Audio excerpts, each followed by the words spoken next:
Alves, Ayrton Pereira Alves, Eduardo Malta Pessoa Júnior, Luiz Fernando Barbosa, Ruth Marinho Ferreira, Eliane Dantas Carvalho, Odilon Felipe Rochas, Bárbara Manoele Pacheco, Marluce Costa, José Amâncio da Silva, Luiz Batista Freitas, Maiara Camila Alves, Marta Jennifer Batista de Souza Meira, Rosa Tomás do Nascimento, Marco Aurélio, Rafaela Carolina Alves dos Santos, Maria Helena Alves da Silva, Fabiano Assis da Silva, Maria Aldenora de Oliveira, André Luiz Santos de Araújo, Ricardo Valério, Ruth de Fátima, Manuel Reginaldo, Milton Correia, Maria Soneides Nunes de Oliveira, Gustavo Aurélio de Oliveira, Janilza Pinheiro Borges, Márcia Maria Pereira Lima, Rui Macedo Saporiti, Martim José dos Santos Silva, Cláudia de Souza Melo, Alexandro Augusto Peixoto, Daniele Guise, Laílson Pereira de Araújo, Otacílio Flor Santana Júnior, Rafael Leonardo Bezerra de Albuquerque, Maria Suzete Guerra de Sá, Daniel Bezerra dos Santos, José Antônio Dantas Maris e Vinícius Barbosa Carneiro Paz. Que a paz do Mestre Jesus possa chegar a cada um de acordo com a necessidade e seu merecimento. Meus irmãos, a nossa leitura preparatória da noite de hoje é de número 177, que continua do nosso livro Vinhos de Luz, de Chico Xavier, pelo Espírito Emmanuel. E essa passagem hoje está em Lucas, no capítulo 17, versículo 21, que diz assim: o reino de Deus está no meio de vós.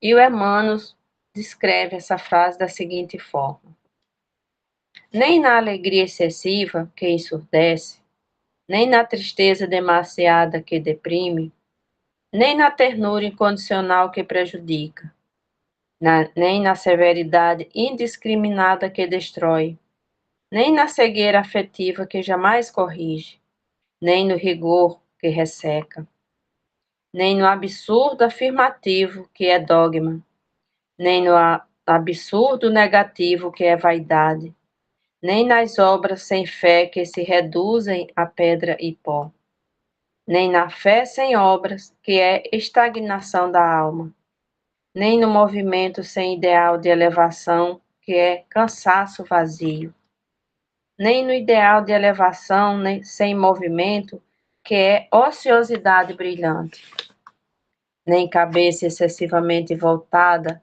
para o firmamento, com inteira despreocupação do valioso trabalho na terra, nem pés definitivamente chumbado ao chão do planeta, com integral esquecimento dos apelos do céu, nem exigência a todo instante, nem desculpa sem fim. O reino divino não será concretizado na terra pela prática de atitudes extremistas. O próprio Mestre asseverou-nos que a sublime realização está no meio de nós. A edificação do reino divino é obra de aprimoramento de ordem, esforço e aplicação aos desígnios do Mestre, com base no trabalho metódico e na harmonia necessária. Não se prendas excessivamente às dificuldades do dia de ontem, nem te inquietes demasiadamente pelos prováveis obstáculos de amanhã. Vive e age bem no dia de hoje. Equilibra-te e vencerás. E assim sigamos na nossa luta. E agora eu passo a palavra a você, Gils, para fazer a nossa oração da noite de hoje. Seja bem-vindo. Obrigado, Francisco.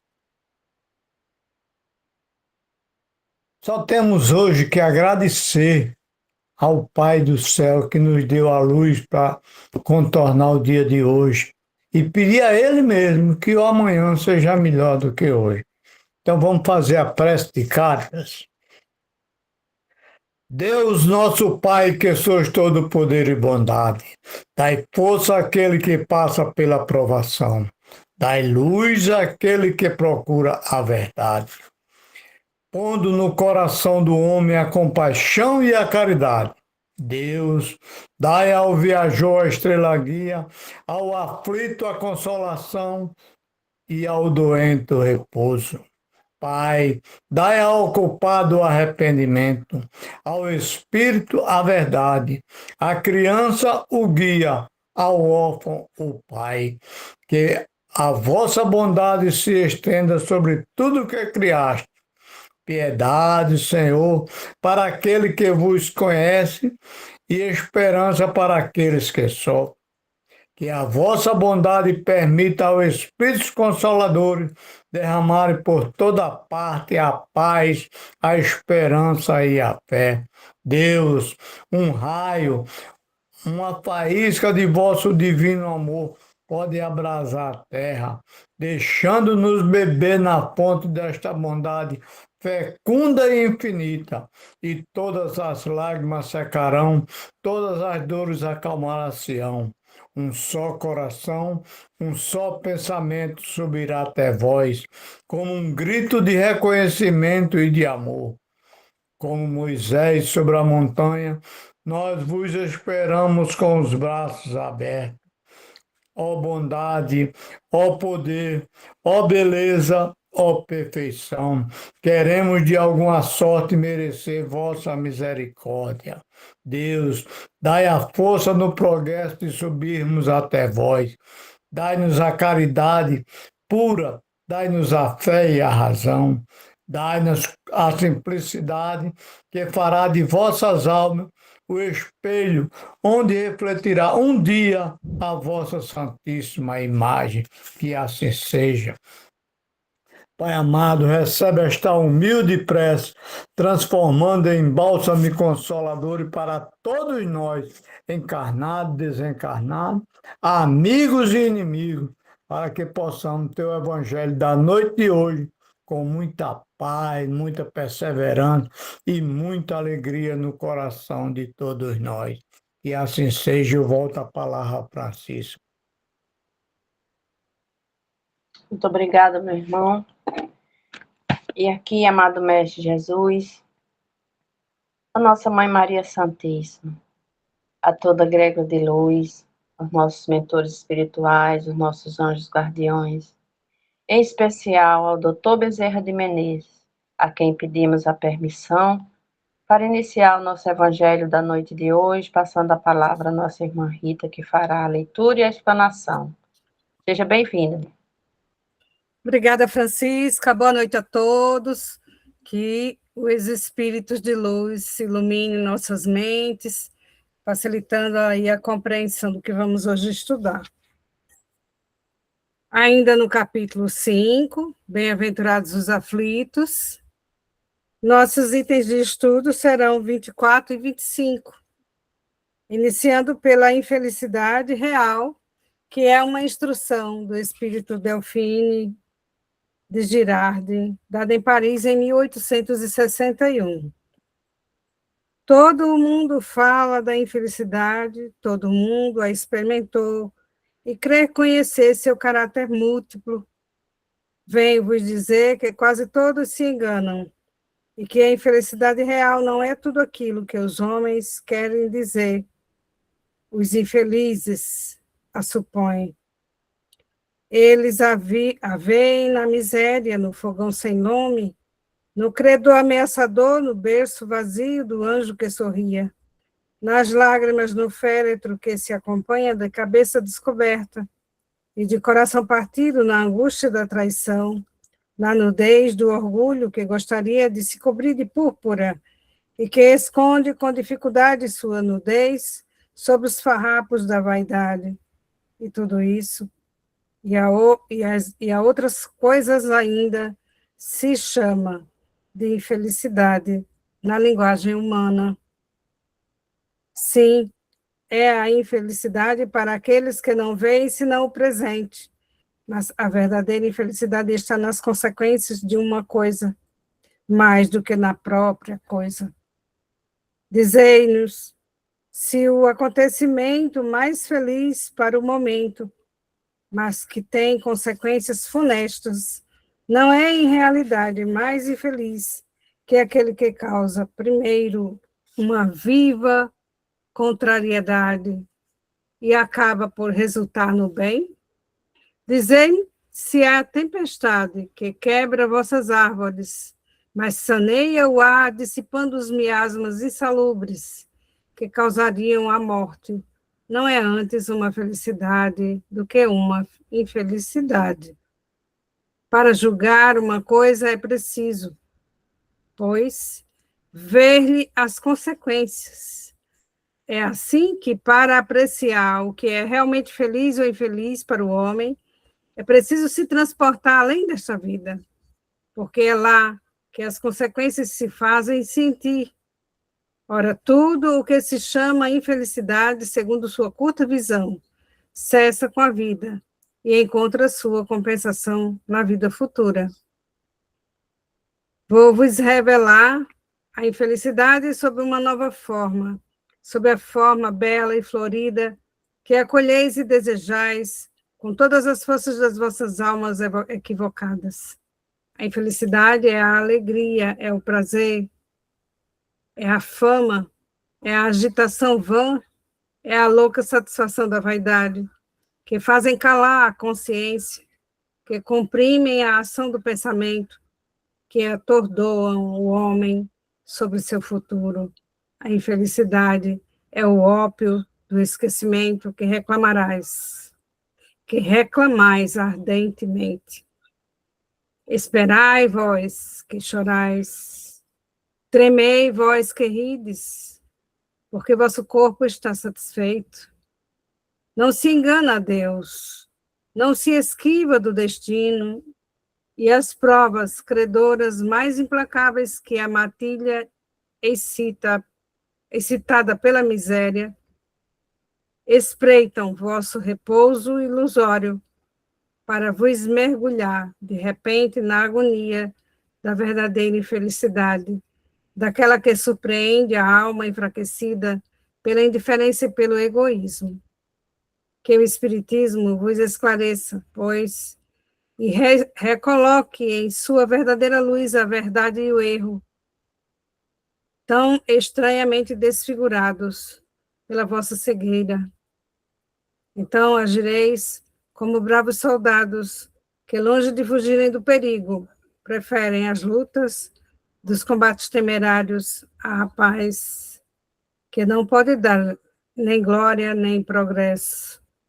Que importa ao soldado perder no túmulo suas armas, sua bagagem e seus uniformes, contanto que dele saia vencedor e com glória. Que importa aquele que tem fé no futuro deixar sobre o campo de batalha da vida sua fortuna e seu manto de carne, contanto que sua alma entre radiosa no reino celeste? Então, vamos conversar um pouquinho sobre a infelicidade real e depois a gente retoma para a melancolia, que é o próximo item 25. Então, conceituando infelicidade real ou desgraça, né, é todo acontecimento desonroso que aturde e desarticula os sentimentos, conduzindo o sujeito afetado a estados desesperadores. É uma felicidade humana contrariada. E nós precisamos conhecer esses múltiplos caráteres da infelicidade, que só os conhece quem exatamente experimenta vivenciar. O primeiro caráter é aquele que desarticula a emoção e desestrutura a existência física e moral. E aí aqui a gente se lembra de quem estudou ontem, o capítulo 7, de No Mundo Maior, André Luiz, se lembra do paralítico, que ele veio paralítico desde que nasceu, E a mãe se questionava toda hora, sem compreender por que ele não funcionava, nem enxergava, nem ouvia, nem falava, nada. Era simplesmente um vivente morto, não é? E cada vez mais que ele tinha na faixa de 8 anos, cada vez mais era difícil a sobrevivência dele. Mas desde que ele tinha sido um genocida do passado, ele tinha desestruturado todo o seu perispírito.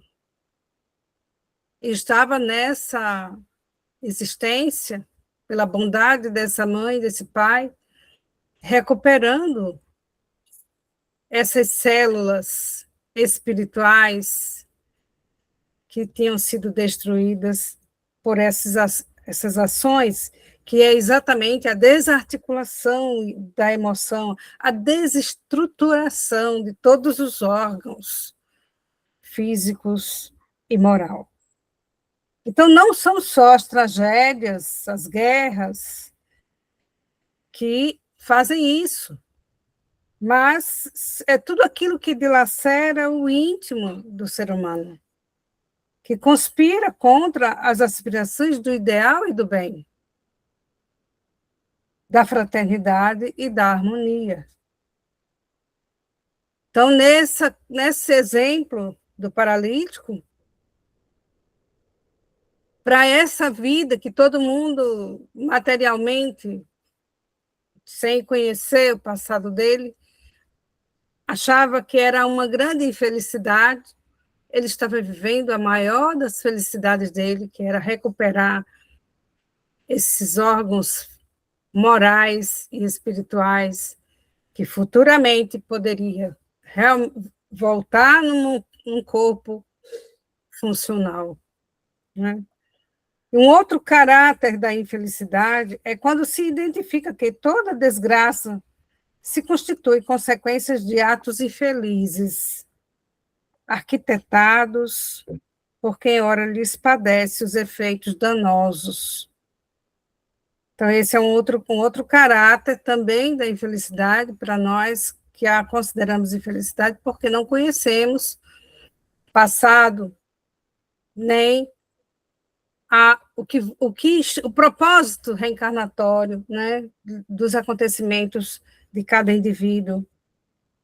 Então, quem está vivenciando aí essas expiações pode estar vivenciando uma infelicidade, mas para esse espírito é uma grande felicidade, é uma grande glória conseguir resgatar, né, esses efeitos danosos que foram causados outrora.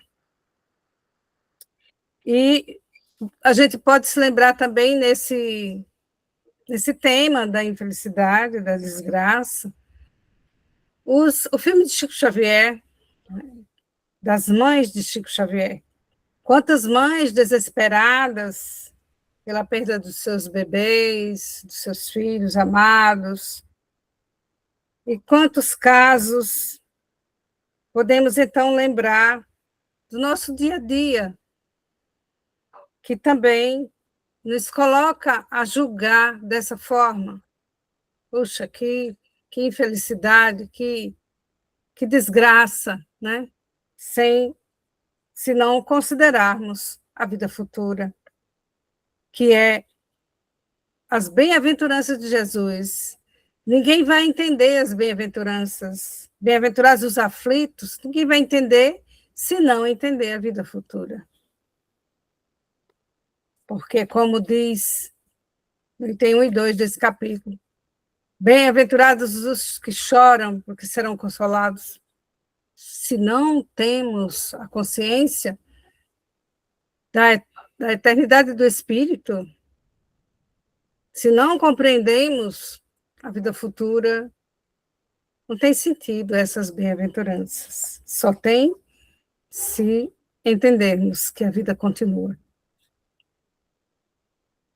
Então, se buscarmos na realidade da vida eterna, os ocorridos, que sejam uma felicidade,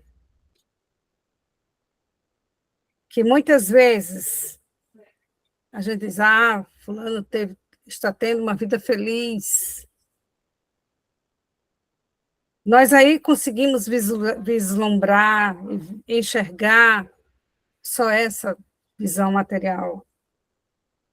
Não se sabe como ele conquistou no passado e o que o espera para o futuro. Porque estamos sendo sempre contrariados em nosso orgulho, nossa vaidade, nosso egoísmo. E se, quando perfeitos que estamos aqui, não valorizamos esses aspectos e esse caráter do sofrimento, nós podemos aí nos perder também e danificar algum dos nossos órgãos. E aí, ao invés de ter uma vida feliz, que vai resultar em maior progresso, maior evolução, estaremos, então, inversamente construindo uma infelicidade. E isso acontece porque nós somos imediatistas, mesmo que tenhamos o conhecimento da doutrina, ainda enxergamos muito pouco além da matéria. E muito menos conseguimos discernir o que é a felicidade e a infelicidade, em alguns casos. Allan Kardec, através dos espíritos superiores, nos orienta que essa desgraça real nem sempre é o que se considera nessa visão humana. E de que temos que nos transportarmos além desta vida material antes de julgarmos o que seja uma infelicidade, segundo a nossa curta visão. Muitas situações que cessam com essa vida material encontram na vida futura a grande compensação. Então, não esqueçamos que essa vida atual é de provas e expiações. As provações, muitas vezes, quando não são vivenciadas com resignação e compreensão, se tornam difíceis e até, muitas vezes, de perda da existência presente. Porque quem aqui busca proveito em tudo, né, opta por uma vida de prazer, de alegrias, e felicidade a qualquer custo, né, poderá se surpreender, com certeza, das consequências na vida futura, na vida espiritual. E mais ainda, a infelicidade ou desgraça será descobrir, quando chegar lá, que não cumpriu com o seu planejamento reencarnatório. Claro que nós temos toda a lei divina na nossa consciência e que ninguém engana a Deus, nem a nossa consciência cósmica.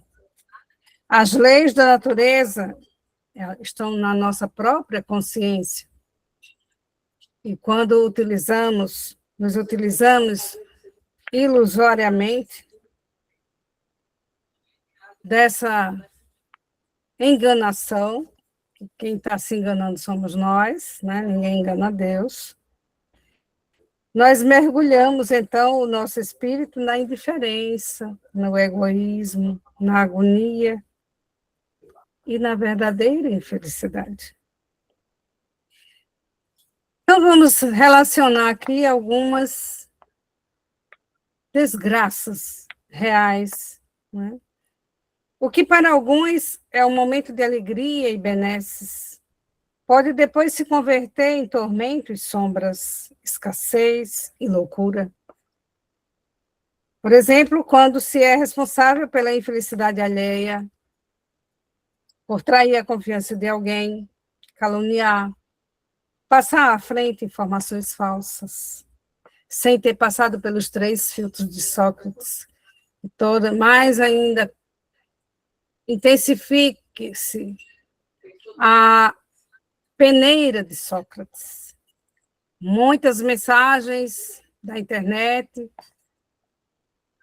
não são verídicas, são fake news, e a gente tem aquela pressa de passar para os outros, que antes da gente prosseguir, nos perguntemos, isso é realmente verdade? Isso é para o bem de todos, ou isso vai prejudicar alguém? E essa informação que eu quero passar para fulano, vai ser necessária? São esses 3 filtros que a gente precisa sempre estar revendo, repassando. E precisamos investir contra essa ganância de prejudicar os outros.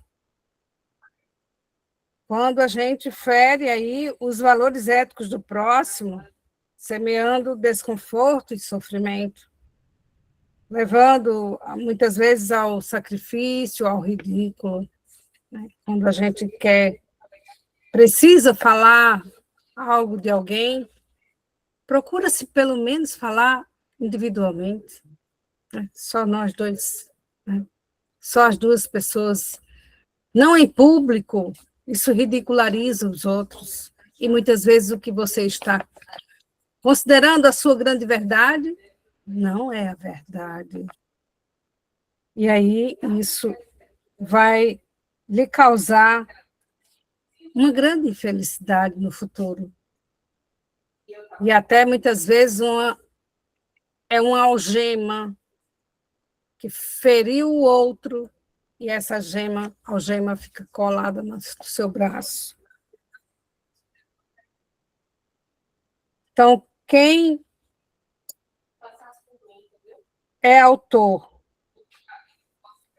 dessas infelicidades, de provocar essas infelicidades, nunca conseguirá fugir da sua própria consciência, nem da consciência cósmica. Claro que a gente relembra aqui da lei de causa e efeito, do plantio e da colheita, isso aí, tudo é isso. A gente precisa estar sempre lembrando dessas passagens. Jesus, quando viveu aqui conosco, como ser humano, como nós, ele também chorou, ele foi o terapeuta, ele sentia, ele compartilhava, ele convivia, discutia, escutava a dor de quantos se lhe acercavam, curava as enfermidades. Mas aí eu retomo aqui um pensamento de Haroldo Dutra. Hoje, na nossa existência presente, não estão vivos os que Jesus curou. Por quê? A cura depende de cada um. E a cura é da alma. E a gente não compreende por que foram curados tantos irmãos e um dia eles partiram.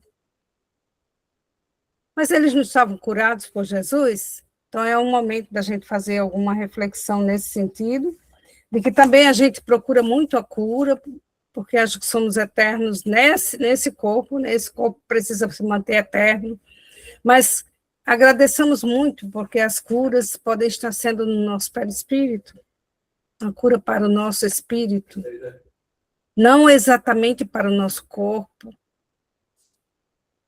e que também a gente é totalmente responsável pela somatização dos nossos pensamentos nas nossas células do corpo físico e espiritual. Quando nos aderimos a conflitos, a problemas diversos, a aflições que nós recolhemos e guardamos ela dentro de nós, isso aí é um líquido corrosivo que vai destruindo nossas células.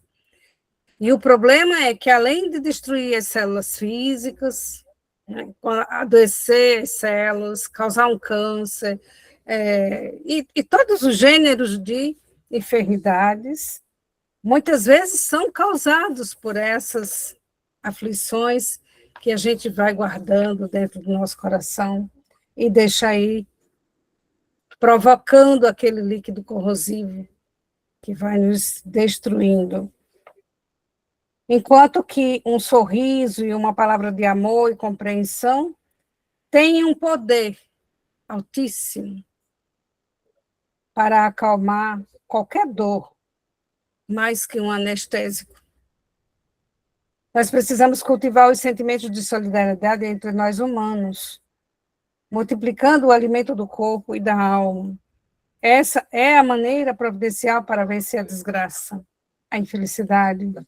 O nosso comportamento agora, hoje, construindo a harmonia, facultando ao ser humano compreender a transitoriedade do corpo físico em que se encontra, atrelado momentaneamente, mas nós vamos esquecendo que a faixa vibratória onde habitamos depende do nosso pensamento, depende de nós. Como assim nos ensinou Jesus, que é através do pensamento que podemos superar todas as intempéries desse invólucro material, carnal. E assim poderemos aí acumular os tesouros morais que ninguém consegue destruir, nem se oxida, nem se perde. Então, vou ler agora a parte do item 25, sobre a melancolia, para a gente conversar, apesar de que os assuntos se interrelacionam, mas eu quis separar. A melancolia, sabeis, porque uma vaga tristeza se apodera, por vezes, dos vossos corações e vos faz achar a vida tão amarga? É o vosso espírito que aspira à felicidade e à liberdade e que, preso ao corpo que lhe serve de prisão, se extenua em vãos esforços para dele sair, mas vendo que são inúteis, cai no desencorajamento, e o corpo, suportando sua influência, a languidez, o abatimento e uma espécie de apatia se apoderam de vós e vos achais infelizes. Crede em mim. Resisti com energia a essas impressões que enfraquecem vossa vontade. Essas aspirações para uma vida melhor são inatas no espírito de todos os homens, mas não as procureis neste mundo. E atualmente, quando Deus vos envia seus espíritos para vos instruírem sobre a felicidade que vos reserva, esperai pacientemente o anjo da libertação, que deve vos ajudar a romper os laços que mantêm vosso espírito cativo. Lembrai-vos de que tendes a cumprir, durante vossa prova na terra, uma missão de que não suspeitais, seja em vos devotando a uma família, seja cumprindo os diversos deveres que Deus vos confiou. E se no curso dessa prova e desempenhando vossa tarefa, vedes os cuidados, as inquietações, os desgostos precipitarem-se sobre vós, sede fortes e corajosos para os suportar.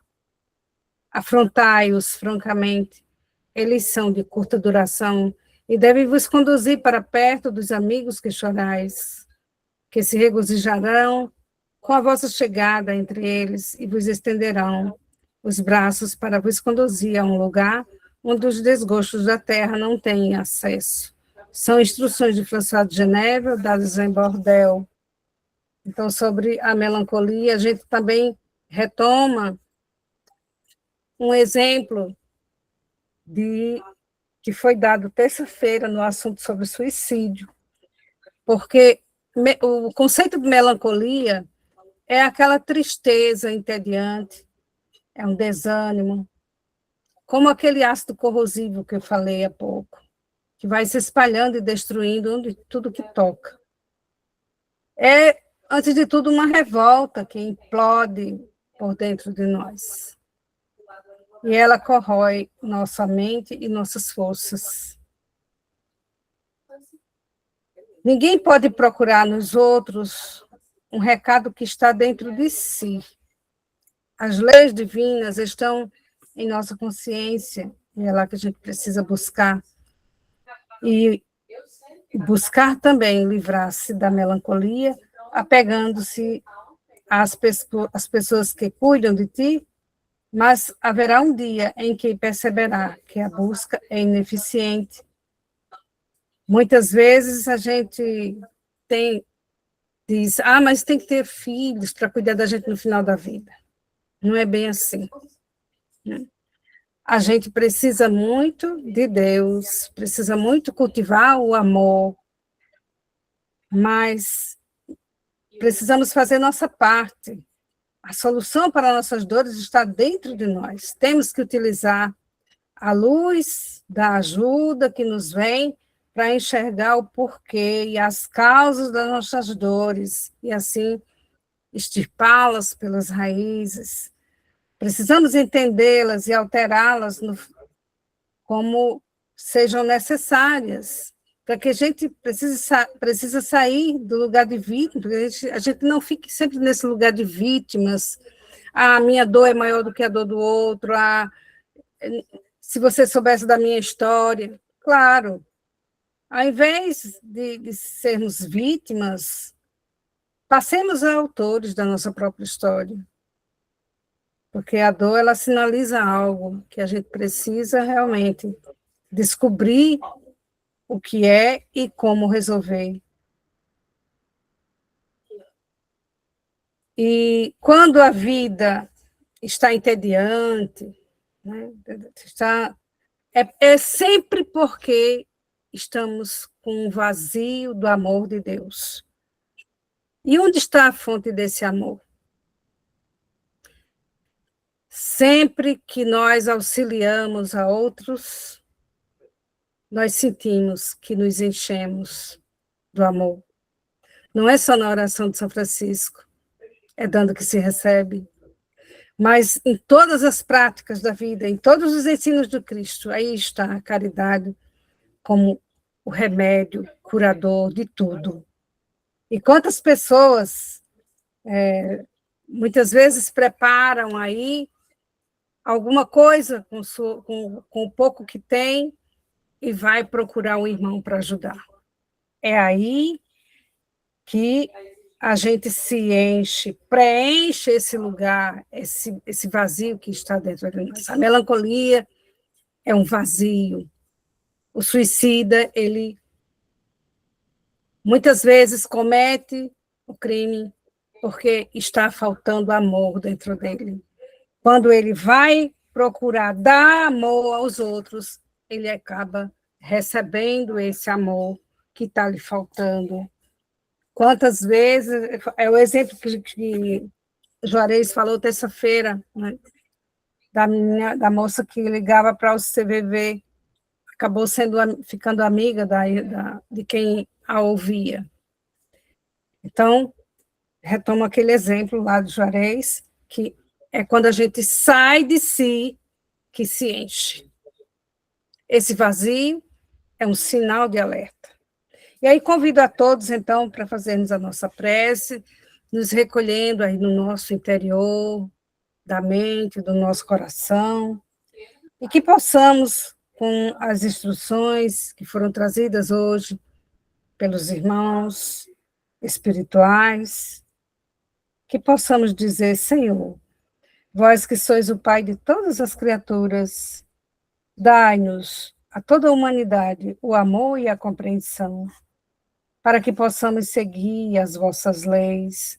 Orientador onipotente, dai-nos a fé de vossos anjos diletos, a ingenuidade dos pequeninos que tanto amais, e ponde sempre, Senhor, nos nossos lábios o carinho sublime, que é o consolo para os que sofrem, o riso espontâneo, que é o bálsamo para os aflitos, e a prece, que é a antena sensível, por onde recebemos o vosso divino amparo. Juiz magnânimo, vós que nos concedestes o livre-arbítrio, guiai-nos, Pai, em nossos passos, a fim de que não nos percamos pelas enganadoras estradas da existência. Consolador dos aflitos, derramai sobre nós os eflúvios de vossa benemerência e permiti que nos purifiquemos através do sofrimento, da resignação. Dominador da vontade, fazei com que os vossos desígnios pairem acima de nossas paixões, para que possamos glorificar-vos aqui na terra e vislumbrarmos um dia as restas sagradas de vossa beatitude no plano celestial.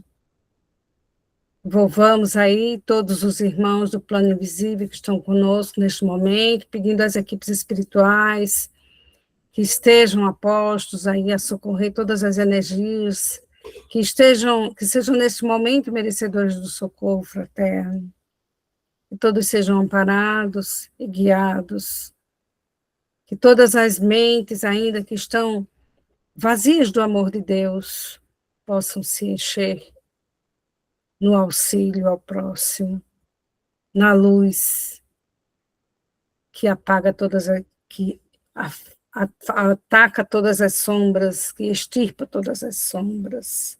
Assim seja. Gratidão a todos por mais essa oportunidade. Volto a palavra para Francisca. E assim, amado Mestre Jesus, nós te agradecemos por mais essa oportunidade de estarmos aqui reunidos em teu nome. E pedimos ao nosso Pai maior, a nossa Mãe Maria Santíssima, a Doutor Bezerra de Menezes, que possa derramar o bálsamo sobre todos os lares. E se aí ainda encontrar algum irmão em sofrimento, possa acolhê-los e levar ao local ideal para a sua solicitude. Pedimos ainda também, Senhor, que toda e qualquer energias deletérias, que sejam pensamentos, sentimentos, eles possam ser transformados em amor, em paz, em serenidade. E assim, Doutor Bezerra de Menezes, pedimos a permissão para encerrar o nosso Evangelho da noite de hoje, com muita paz e muita luz a todos. Que Deus nos abençoe. Paz e luz para todos nós, que tenhamos uma boa